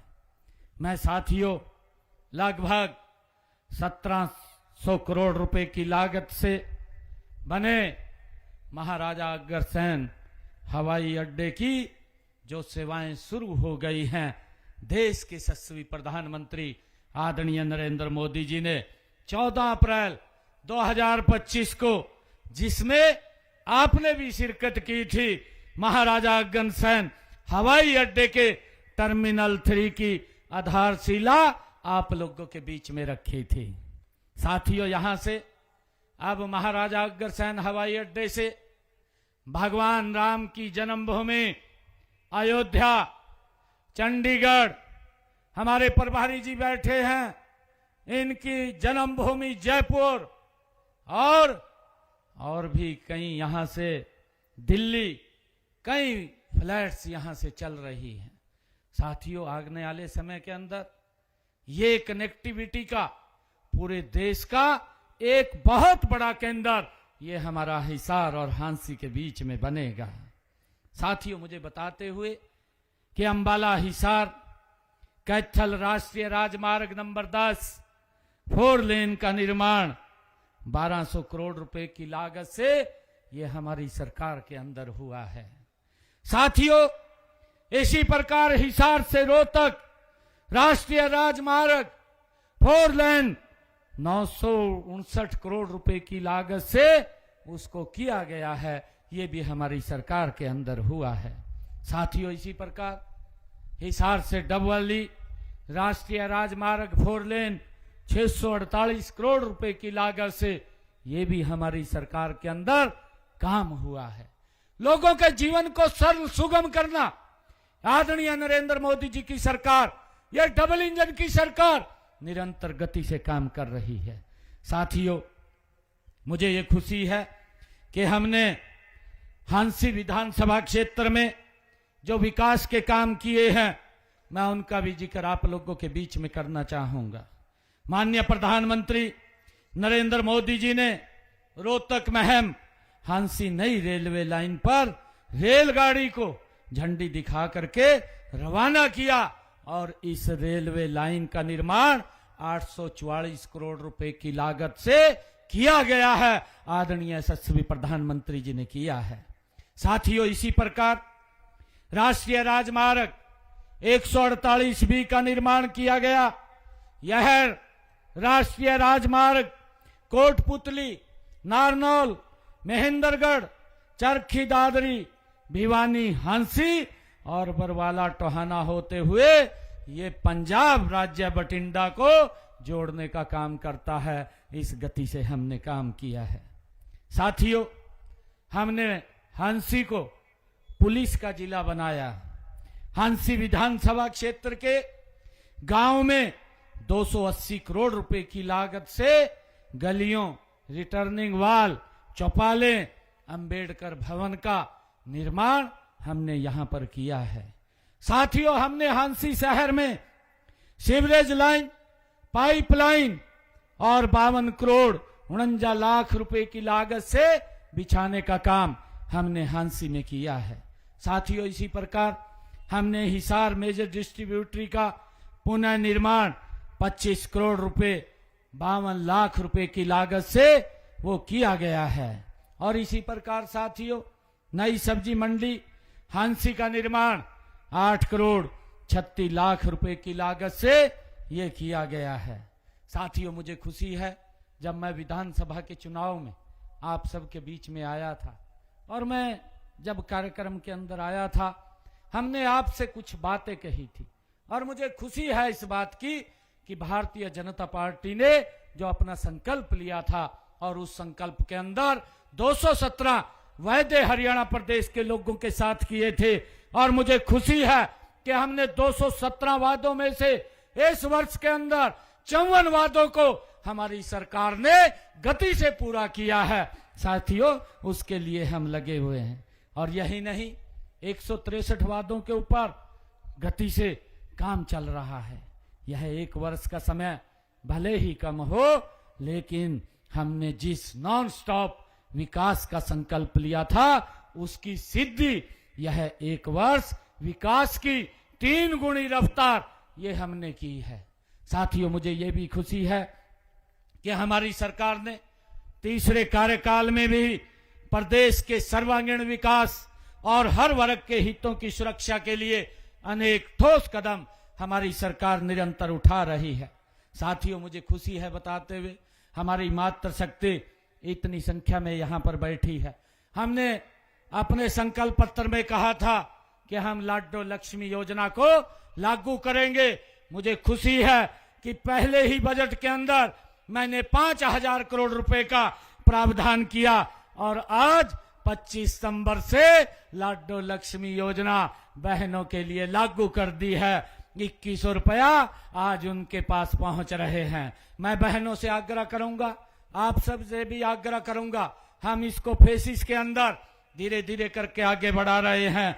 इस लाडो लक्ष्मी योजना के साथ हमारी बेटियां, हमारी बहनें वो इसके साथ जुड़े और 2100 रुपए की वित्तीय सहायता बहनों को पहुंचाने का काम ये हमारी सरकार कर रही है। मुझे खुशी है कि हमने अब उसकी 2 किस्तें बहनों के खाते में पहुंचाने का काम किया है। 258 करोड़ रुपया हमने बहनों के खाते में पहुंचाने का काम ये हमारी सरकार ने किया है। मुझे ये भी खुशी है बताते हुए कि हमने अपने संकल्प पत्र में एक बात कही थी कि हमारे जो ऐसी बहनें हैं जिनकी रसोई में जिनके इनकम 1,80,000 रुपए से कम है, ऐसी बहनों की रसोई में हर महीने 500 रुपए का गैस का सिलेंडर पहुंचाने का काम ये हमारी सरकार करेगी। हमने उसको लागू कर दिया है। आज मुझे खुशी है कि लगातार 15 लाख बहनों की रसोई में 500 रुपए का गैस का सिलेंडर पहुंच रहा है। आदरणीय साथियों, किसान हित में हमारी नीतियों के केंद्र में हमारा किसान है। आज किसानों की सभी 24 फसलें जो हमने विधानसभा के चुनाव में कहा था कि हरियाणा सरकार 8 तारीख के बाद किसान की 24 फसलें एमएसपी पर खरीदेगी। आज मुझे गर्व है, हरियाणा देश का पहला राज्य है जो अपने किसान की 24 फसलें एमएसपी पर खरीद रहा है। और साथियों, एमएसपी पर नहीं खरीद रहा, इसके साथ साथ 12 लाख किसानों के खाते में जिन्होंने अपनी फसल मंडी के अंदर पहुंचाई है, 48 घंटे में उसके खाते में हमने पैसा पहुंचाने का काम किया है। और इसके तहत 12 लाख किसानों के खाते में 1,64,000 करोड़ रुपया हमने डायरेक्ट किसान के खाते में पहुंचाने का काम किया है। साथियों, मुझे ये भी खुशी है कि अगर मेरे किसान की प्राकृतिक आपदा से फसल का खराबा हुआ है तो हमारी सरकार ने पिछले 11 वर्षों में किसान की फसल के खराबे के एवज में 15,448 करोड़ रुपया पहुंचाने का काम हमारी सरकार ने किया है। साथियों, मैं ये भी बताना चाहूंगा कि हमसे पहले कांग्रेस की सरकार भी 10 साल तक इस प्रदेश के अंदर रही है। उनके शासनकाल में साथियों 1,138 करोड़ रुपए का मुआवजा राशि जारी की गई। किस प्रकार से किसानों के साथ मजाक करते थे। लोग देखते हैं, लोग विचार करते हैं, लोग मंथन करते हैं और अब ये वोट चोरी को लेकर के लोगों में एक भ्रामक प्रचार फैलाने का काम कर रहे हैं।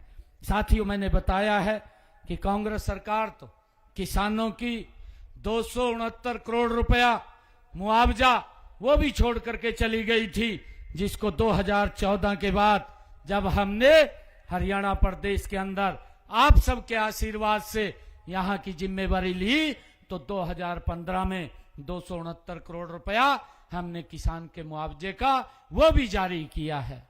साथियों, हमने अपने संकल्प पत्र में कहा था कि हम किसानों के ऊपर अंग्रेजों के जमाने से चले आ रहे अभियान को उसको समाप्त करेंगे। हमने उस अभियान को जड़ से समाप्त किया और किसान को 133 करोड़ रुपया उसको भी माफ करने का काम हमारी सरकार ने किया है। साथियों, हमने जमीनों बस अगर कोई व्यक्ति अपनी भूमि की रजिस्ट्री कराना चाहता है, हमारे अभी कैप्टन साहब बोल रहे थे कि भ्रष्टाचार की उन्होंने बात किया था, परंतु मैं एक बात कहना चाहता हूं, ये सरकार ये कोई समझौता करने वाली सरकार नहीं है।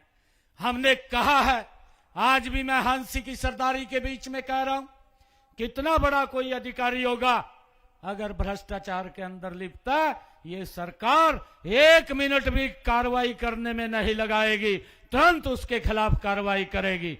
और मैं आपको ये विश्वास दिलाता हूं, हांसी की सरदारी को ये विश्वास भी दिलाता हूं कि हमने जो तहसील के अंदर भ्रष्टाचार की आवाजें आती थी उसको पेपरलेस फेसलेस किया है।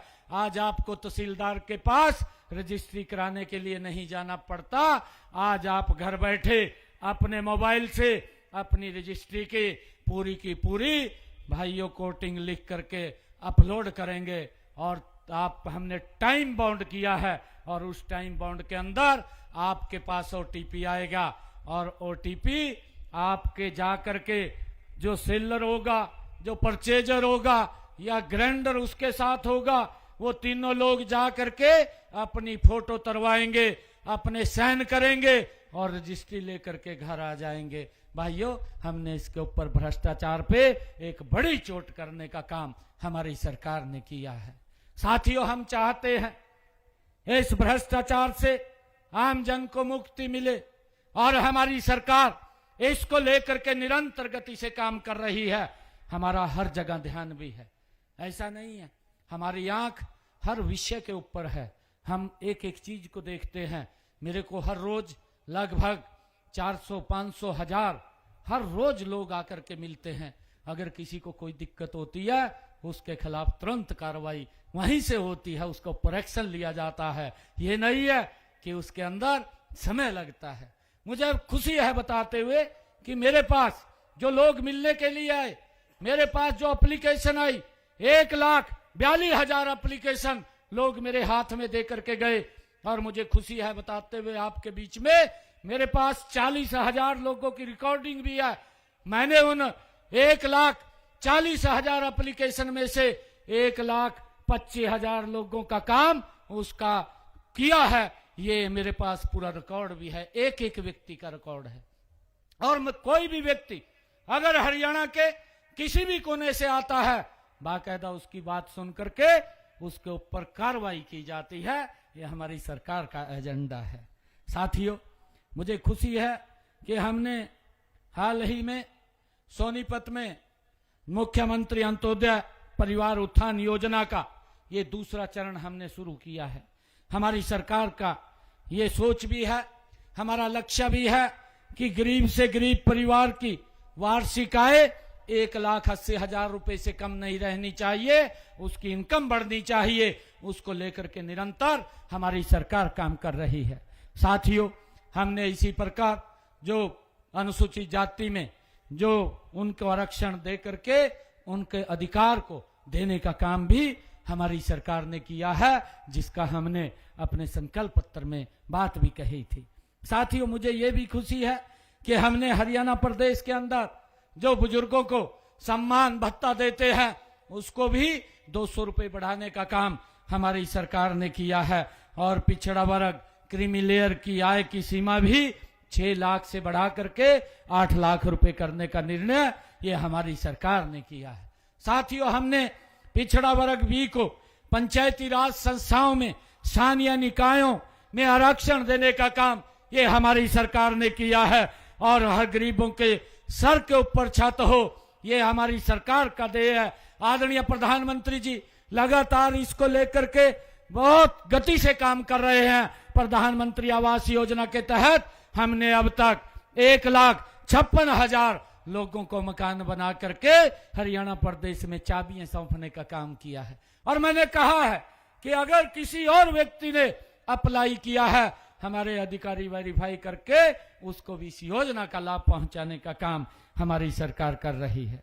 साथियों, मुझे खुशी है कि मुख्यमंत्री आवास योजना ग्रामीण के तहत भी हमने 12,031 प्लाट वितरित किए हैं। उनको 30-30 गज का प्लाट हमने शहरों में देने का काम किया है। साथियों, मुझे खुशी है कि अब तक धन के अभाव में कोई भी गरीब इलाज से वंचित न रहे।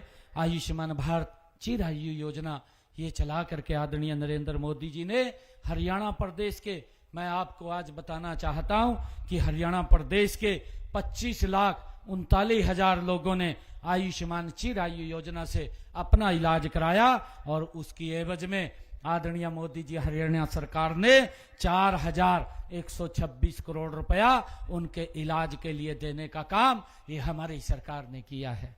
साथियों, मैं ये भी कहना चाहता हूं कि हमने ये भी कहा था अपने संकल्प पत्र में कि जो किडनी के रोग के पेशेंट हैं 8 तारीख के बाद हरियाणा के सरकारी हॉस्पिटल, मेडिकल कॉलेज और मेडिकल यूनिवर्सिटी में उनका जो डायलिसिस है वो फ्री होगा। हर महीने किडनी के पेशेंट को जब वो डायलिसिस कराने के लिए जाता था उसका 25 से 30 हजार रुपए महीने का खर्च होता था।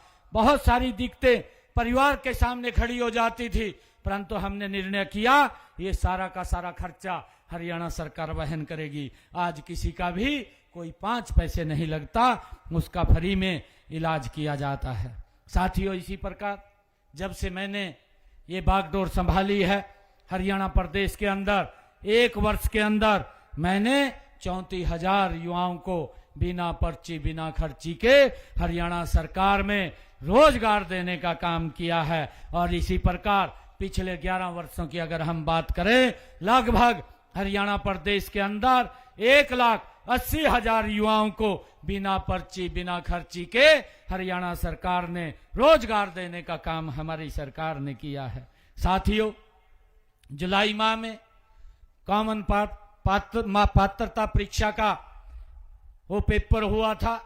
आप सब जानते हैं कि हमारे बेटे बेटियों को जो पेपर देने के लिए गए हैं, मैं तो धन्यवाद करता हूं आप सबका कि आपके यहां पर भी अगर कोई पेपर देने के लिए आया, आप लोगों ने भंडारे लगा दिए, आप लोगों ने चाय की कमी नहीं छोड़ी, एक भी बच्चे को कोई दिक्कत नहीं आने दी। हमने सीटी के पेपर की भाइयों उसको सफलतापूर्वक करने का काम हमारी सरकार ने किया है और उसका परिणाम भी घोषित हो गया है। जल्दी ही हरियाणा सरकार की एक बड़ी नौकरियों की खेप वो निकलने वाली है, जिससे कि हमारे युवाओं को आने वाले समय के अंदर वो बिना पर्ची बिना खर्ची के हम उनको हरियाणा के अंदर रोजगार दे सकें।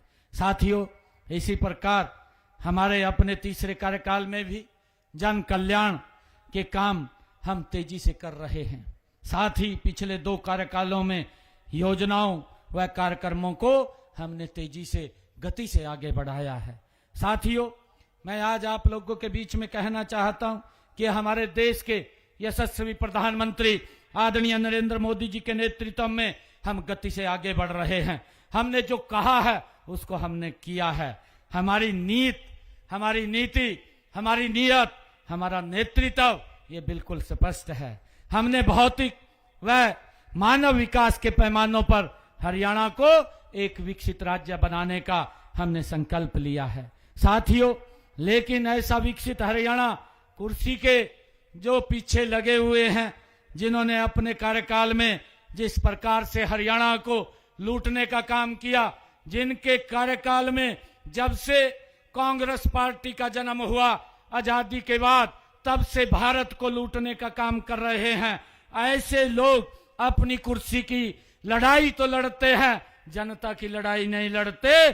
जो रोज रोज नई नई झूठ बोल करके और वो अफवाह फैलाते रहते हैं और वो बोलते रहते हैं कि भाई वोट चोरी हो गया, वोट चोरी हो गया। मैं इनका थोड़ा सा आपको किस्सा बताना चाहता हूं। जो लोग ये वोट चोरी के आरोप लगा रहे हैं, मैं इनको कहना चाहता हूं कि 1948 में जीप का एक बहुत बड़ा घोटाला हुआ था। ये आजादी के बाद ये तुरंत हुआ था, तब तो पूर्णतः भारत आजादी में भी नहीं आया था। ये 1948 की बात है, जब जवाहरलाल नेहरू देश के प्रधानमंत्री बने थे। कांग्रेस के समय में सबसे पहले अगर जो घोटाला हुआ था वो जीप का घोटाला हुआ था। 1956 में LIC का घोटाला ये कांग्रेस पार्टी ने किया था। कॉमनवेल्थ का घोटाला किया था। 1,76,000 करोड़ का 2G घोटाला ये कांग्रेस ने किया था। 1,86,000 करोड़ रुपए का ये कोयला घोटाला ये कांग्रेस पार्टी की ही देन थी। 90 करोड़ रुपए का नेशनल हेराल्ड का घोटाला ये कांग्रेस की देन थी। 65 करोड़ रुपए का वाड्रा DLF का घोटाला ये कांग्रेस की देन थी। ये वोट चोरी की बात कर रहे हैं। भाइयों, आपने तो कांग्रेस ने लोगों की जेब चोरी की है, और जब लोगों की जेब चोरी की है तो आपको बाहर का रास्ता दिखाने का काम किया है। अब तो मैं हंसी वालों से कहना चाहता हूं कि भाई ये एक ब्रिक्स चूर्णकूट का वो कांग्रेस वालों पर पचा दो, जिससे उनका पेट खराब ना हो, उनका पेट ठीक रहे। ये मैं आप लोगों से आग्रह करता हूं। साथियों, पिछले कुछ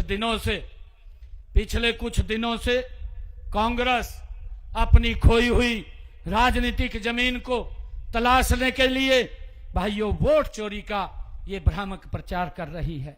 सच्चाई यह है कि कांग्रेस पार्टी जो खुद अपने राजनीतिक इतिहास में फर्जीवाड़े, भ्रष्टाचार और लोकतंत्र की हत्या की वो प्रतीक रही है, आज वो इस प्रकार के आरोप लेकर के चल रही है।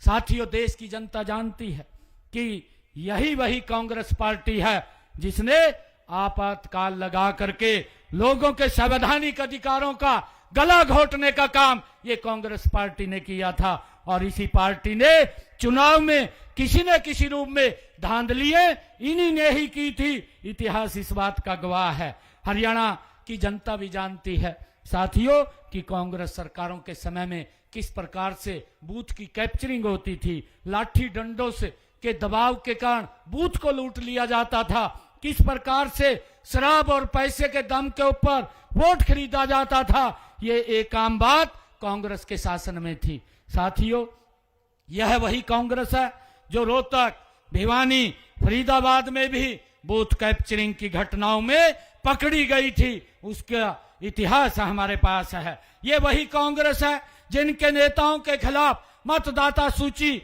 में गड़बड़ी करवाने के केस आज भी दर्ज हैं, आज भी केस चल रहे हैं। हरियाणा के कई जिलों में कांग्रेस के नेताओं के नाम नकली पहचान पत्र बनवा करके वोट डलवाने की शिकायतें बार बार ये कांग्रेस के नेताओं के खिलाफ आती रही हैं। साथियों, मैं एक बात कहना चाहता हूं इन कांग्रेस के लोगों को कि उम्र भर भूल यही करता रहा, उम्र भर भूल यही करता रहा, धूल चेहरे पर जमी थी, आईने को साफ करता रहा। ये कांग्रेस के लोगों की ये हालात है साथियों।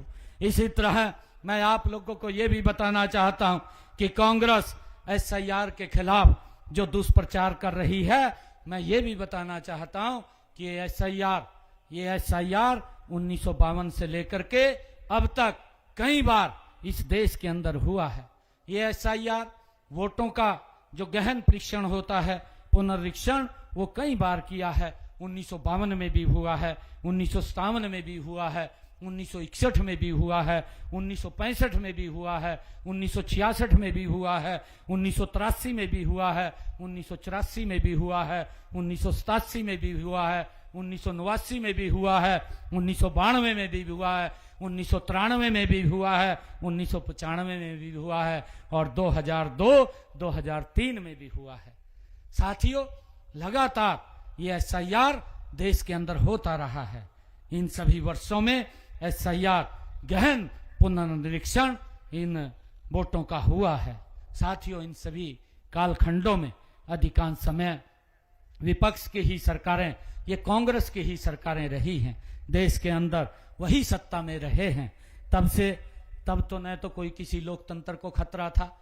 मैं कांग्रेस के युवराज राहुल गांधी और हमारे हरियाणा के कांग्रेस के नेता बड़े बोले यहाँ बेचारे को हाथ में पकड़ा दिया, कहा भाई और कोई मुद्दा तो मिला नहीं, ये वोट चोरी का मिल गया, वो उसके हाथ में पकड़ा दिया और वो उसको लेकर के पूरे देश में घूम रहा है। भाइयों, उसको समझ नहीं है, इन बातों की समझ नहीं है। अरे वोट कैसे चोरी हो जाएगा? एक एक व्यक्ति मशीन के ऊपर जा करके अपनी इच्छा से वोट डालता है, वो कैसे वोट चोरी हो सकता है? उसके ऊपर कोई दबाव नहीं होता। हमारा चुनाव आयोग निष्पक्षता से चुनाव करवाता है, हर व्यक्ति अपनी मर्जी से वोट डालता है। नरेंद्र मोदी जी ने भारत को पिछले 11 वर्षों में बड़ी गति से आगे बढ़ाया है, गरीब व्यक्ति को सशक्त और मजबूत किया है। और ये लोग बोलते हैं कि वोट चोरी हो गया। वोट चोरी नहीं हुआ, आपका जो सोचने का नजरिया है वो गलत है। साथियों, आप सभी जानते हैं कि सभी कालखंडों में अधिकांश समय जो विपक्ष की सरकारें रही, तब तो न तो लोकतंत्र को खतरा था, न संविधान पर संकट आता था और न ही चुनाव आयोग पर सवाल उठाए जाते थे। आज फिर 2025 में जब देश के यशस्वी प्रधानमंत्री आदरणीय नरेंद्र मोदी आप सबके आशीर्वाद से नॉन स्टॉप तीसरी बार देश के प्रधानमंत्री बने, तो कांग्रेस को लगने लगा कि आज चुनाव आयोग अपनी जिम्मेवारी नहीं निभा रहा। आज चुनाव आयोग को भी वो गाली दे रहे हैं, आज संविधान के ऊपर भी खतरा बता रहे हैं, आज लोकतंत्र को भी वो खतरे में बता रहे हैं। साथियों, ये हमें समझने की आवश्यकता है, इनका पर्दाफाश करने की आवश्यकता है। आज साथियों, जो मतदाता सूची के शुद्धिकरण का कार्य चल रहा है, तो अचानक लोकतंत्र कैसे खतरे में आ सकता है, इसके बारे में भी हमें विचार करना चाहिए। साथियों, विपक्षी पार्टियां नहीं चाहती कि देश का लोकतंत्र ये शुद्ध हो, इसीलिए वे अनाप शनाप आरोप वो लगाते रहते हैं। साथियों, आज मुझे यहाँ आने का अवसर मिला है और हमारे हांसी के विधायक, बहुत सारे काम हैं, उन कामों की अगर मैं चर्चा करूंगा पिछले 11 वर्षों की, तो बहुत लंबी लिस्ट है जो हम लगातार विकास के कार्य कर रहे हैं। साथियों, हमारे विनोद भैणा जी ने हांसी के विकास के लिए जो मांग पत्र रखा है, उसमें इन्होंने कहा है कि हांसी शहर के बस स्टैंड में बरसाती पानी की समस्या का समाधान किया जाए, इसके लिए ड्रेनेज डाल करके इसका समाधान कराया जाएगा, एक ड्रेनेज यहां पर बनाई जाएगी। साथियों, सेक्टर 5 में एक एसटीपी की बात विनोद भैणा जी ने कही है, सेक्टर 5 हांसी में एसटीपी बनवाया जाएगा, इसकी भी मैं घोषणा करता हूं। साथियों, एक WTP वाटर ट्रीटमेंट प्लांट की भी बात हमारे विनोद भैणा जी ने कही है, सेक्टर 5 में एक WTP भी बनाया जाएगा, उसकी भी मैं घोषणा करता हूं। और साथियों, विनोद भैणा जी ने कहा कि सुल्तानपुर में लगभग 1000 एकड़ से ज्यादा क्षेत्र जहां पानी नहीं लगता, उस इलाके में पानी के लिए OP जिंदल माइनर से नया रजवाहा दिया जाए, ये भी दिया जाएगा, इसकी भी मैं घोषणा करता हूं। साथियों, गांव कुंबा व थुराना के वाटर वर्क्स को भाखड़ा ब्रांच से जोड़ा जाए, उसको भी जोड़ा जाएगा, इसकी भी मैं घोषणा करता हूं। और साथियों, महाराजा अग्रसेन चौक दिल्ली रोड से जींद चुंगी तक लगभग 1.5 किलोमीटर NHAI का सड़क को राज्य सरकार के अधीन आने उपरांत कार्य योजना ये भी बनवाई जाएगी, इसकी भी मैं घोषणा करता हूं।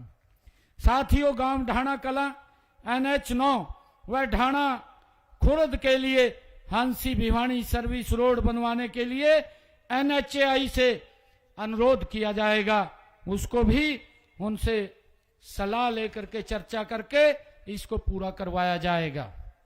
साथियों, हांसी में पुलिस अधिकारियों व कर्मचारियों के लिए आवास व पुलिस लाइन का निर्माण भी चरणबद्ध तरीके से करवाया जाएगा, जिसका आज पत्थर भी लगा है। साथियों, भूमि उपलब्धता के आधार पर जो खेल स्टेडियम की बात हमारे विनोद भैणा जी ने की है, आप हमें भूमि उपलब्ध करा दीजिए, खेल स्टेडियम हांसी के अंदर बनाया जाएगा, इसकी भी मैं घोषणा करता हूं। और साथियों, जो ऐतिहासिक अमटी झील की बात इन्होंने सौंदर्यकरण की कही है, उसका सौंदर्यकरण भी करवाया जाएगा, इसकी भी मैं घोषणा करता हूं।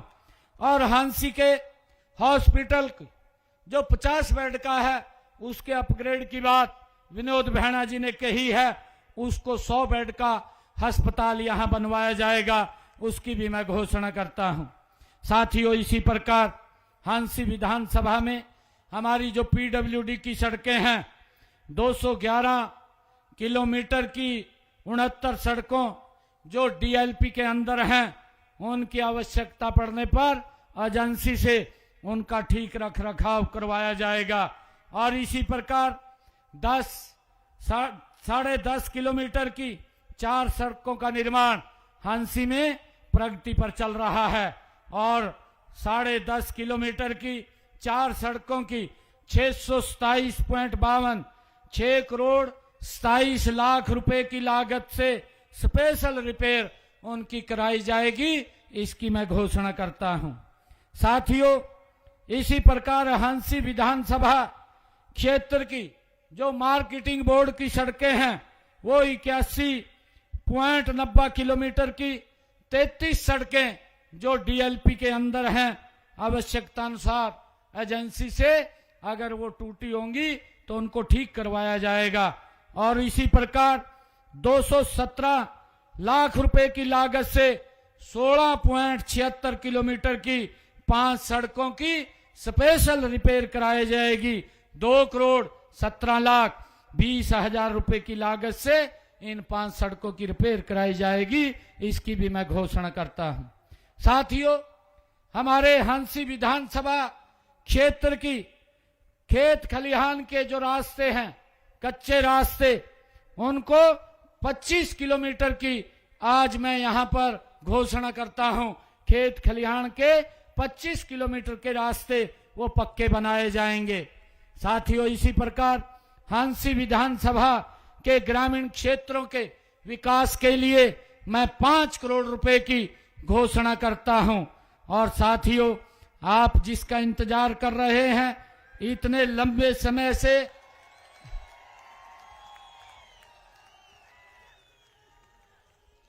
साथियों आप सभी जानते हैं कि वर्ष 2017 में हांसी को पुलिस जिला हमारे पूर्व के यशस्वी मुख्यमंत्री आदरणीय मनोहर लाल जी ने इसकी घोषणा की थी, उसको बनाया था।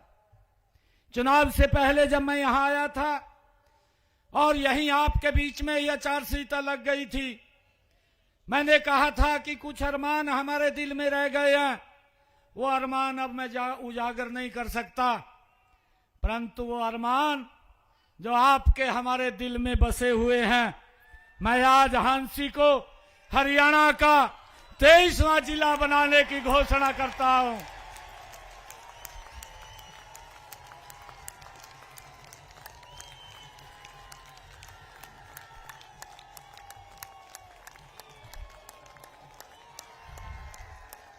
भारत माता के, भारत माता के।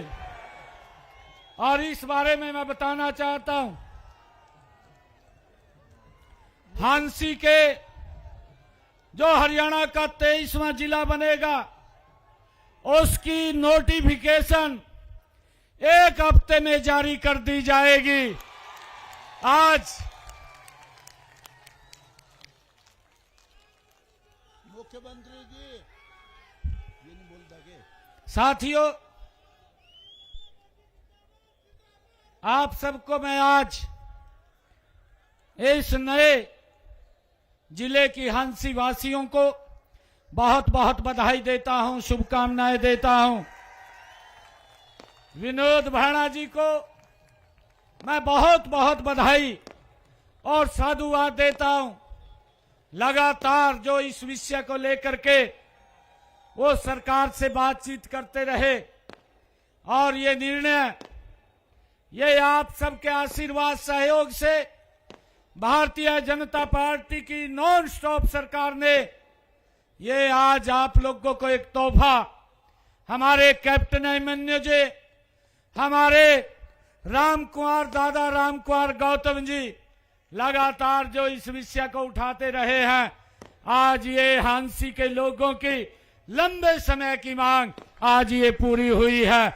मैं आप सबको इसके लिए बहुत बहुत बधाई और साधुवाद देता हूं। इन्हीं शब्दों के साथ जय हिंद, जय भारत, जय भारत मां। मुख्यमंत्री जी आपका बहुत बहुत धन्यवाद। एक बात साफ कर देना चाहता हूँ, हेलो, आप ये ना सोचना कि सिर्फ हांसी के लोग हैं। हांसी जिले के हर गांव के लोग आए हुए हैं। आपके हर गांव के लोग आपका दिल से धन्यवाद। बहुत बहुत धन्यवाद माननीय मुख्यमंत्री जी। एक बार किल की पाड़ स्वागत मुख्यमंत्री जी का करें। अब मैं निवेदन करूंगा हांसी के एसडीएम राजेश खोत जी से, जिला प्रशासन की ओर से, हांसी प्रशासन की ओर से माननीय मुख्यमंत्री जी का जिला बनाने पर प्रभु भगवान श्री राम का चित्र स्मृति चिन्ह के रूप में भेंट करेंगे एसडीएम हांसी राजेश खोत जी। और उसके बाद मैं निवेदन करूंगा आदरणीय विनोद भ्याना जी, हांसी के लोकप्रिय विधायक, जिनकी मांग पर, हांसी की जनता की मांग पर आज मुख्यमंत्री जी ने जिला घोषित किया है, वो माननीय मुख्यमंत्री जी का भी धन्यवाद करें और हरियाणा की हांसी की जनता का भी धन्यवाद करें। आदरणीय विनोद भ्याना जी, बोलिए भारत माता की, भारत माता की। मुख्यमंत्री नायब सैनी जिंदाबाद, मुख्यमंत्री नायब सैनी जिंदाबाद, विनोद भ्याना जिंदाबाद।